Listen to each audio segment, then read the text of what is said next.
विषय कार्यानुभव जल जागृति।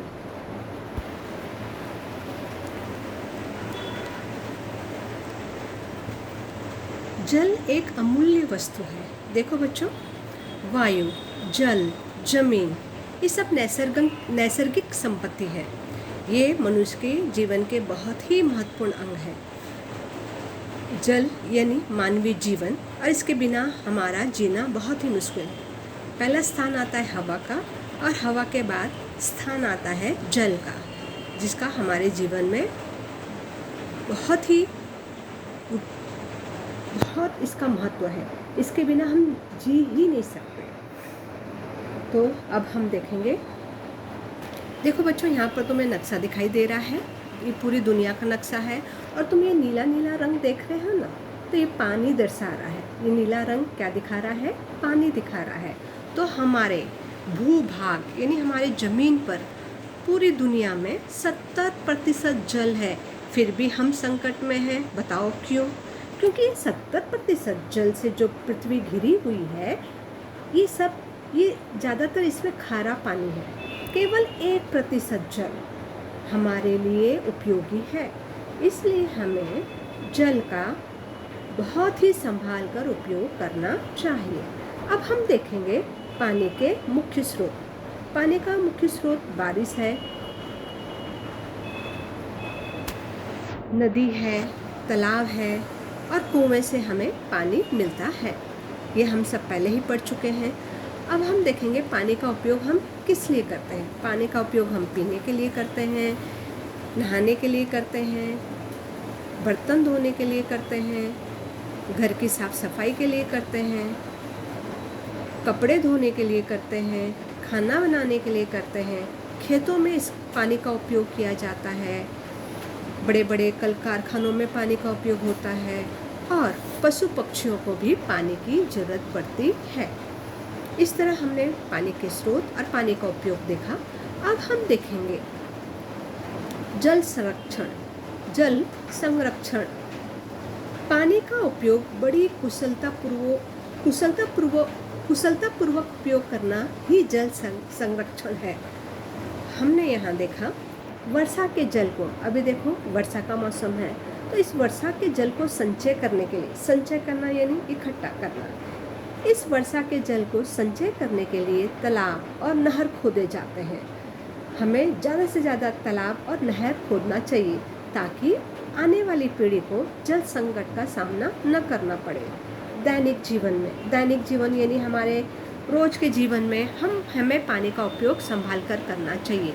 देखो बच्चों, हमारा जो रोज का काम है, उसे हमें उन कामों पर हमें गौर करना चाहिए।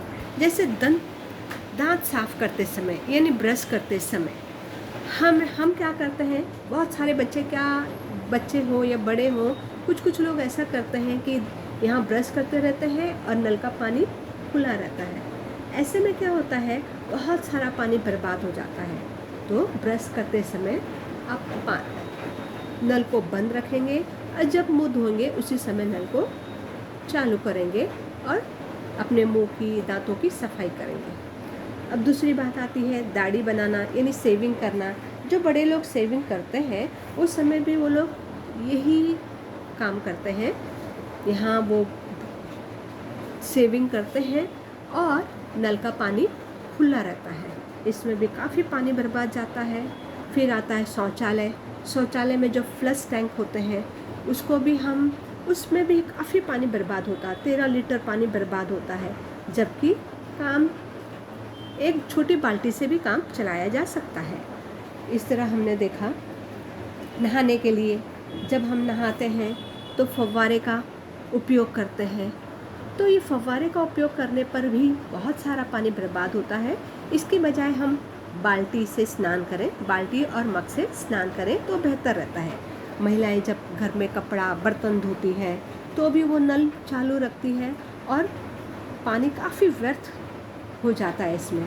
तो इन सब पर हमको गौर करना चाहिए, ध्यान देना चाहिए। और कुछ ना कुछ घरों में नल जो होता है वो लीकेज भी करता है, और यूँ ही कितने दिनों तक यूँ ही पानी बहता रहता है, उसका भी हमको ध्यान देना चाहिए।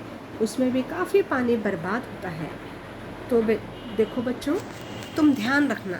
और आजकल तो कोरोना काल है, इस कोरोना काल में हमको बार बार हाथ धोना पड़ता है। तो जब हम साबुन के झाग से अपने हाथों को मलते हैं, उस समय नल को खुला नहीं रखना चाहिए। उस समय नल को तुम बंद कर दो। और तुमने काफ़ी अच्छे से जब मल के 32-34 सेकंड तक जब तुमने मलकर हाथ धो दिया, उसके बाद तुम नल को चालू करो और हाथ धो। तो ये सब बातें अगर हम ध्यान रखेंगे, और कहीं पर नल खुला रहता है उस नल को बंद करना। स्कूल में देख तो कुछ शरारती बच्चे नल खुला करके चले जाते हैं, तो हमारा क्या कर्तव्य बनता है कि हम नल को बंद करें, पानी को व्यर्थ न जाने दें। अगर पानी यूं ही जाता रहेगा तो हमें जल संकट, निश्चित तौर पर हमें जल संकट का सामना करना पड़ेगा।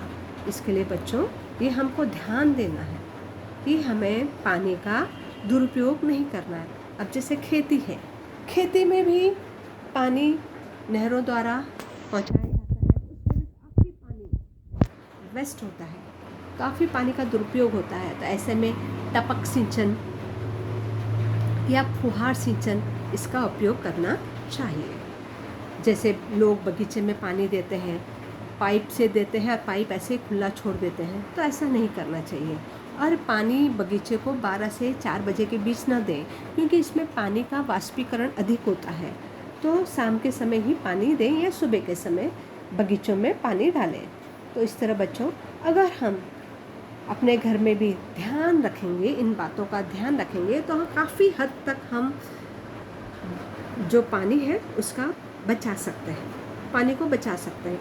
भविष्य में जल संकट से बचने के लिए जल संरक्षण की शुरुआत करनी चाहिए। यदि हम जल संरक्षण करेंगे तभी हमारा 22 मार्च का जागतिक जल दिवस का हेतु सफल होगा। पानी बचाना जीवन बचाने के बराबर है। इसलिए बच्चों, कहा गया है, जल है तो कल है। धन्यवाद।